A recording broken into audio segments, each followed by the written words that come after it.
કહેવાય છે ને કે મંત્રોમાં જાદુ હોય છે, તો એવા 10 મંત્રો જેનાથી સોલ્વ થઈ શકે 10 પ્રકારના પ્રોબ્લેમ્સ. અને આ મંત્રો છે, પહેલું કે જ્યારે તમે પાવરલેસ ફીલ કરતા હોય ને તો હનુમાન ચાલીસા કરો. તમારું માઇન્ડ રેસ્ટલેસ ફીલ કરતું હોય તો શિવાષ્ટકમ કરવું જોઈએ. તમારે આ સોસાયટીમાંથી રિસ્પેક્ટ જોતી હોય તો આદિત્ય હૃદયમ સ્તોત્રનો પાઠ કરવો જોઈએ.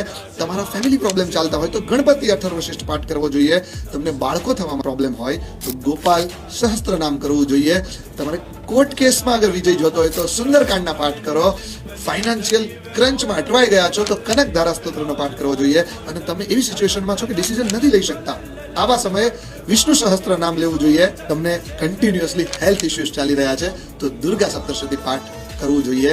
અને તમે કોઈ તંત્રના પ્રોબ્લેમમાંથી મુક્ત થવા માંગો છો તો કાલ ભૈરવ અષ્ટકમ સાંભળવું જોઈએ. આજે જ આ મંત્ર એપ્રોપ્રિએટ પ્રોબ્લેમમાં સંકળાયેલા લોકો સાથે શેર કરો અને એક નવી દિશા પામો. હરે કૃષ્ણ.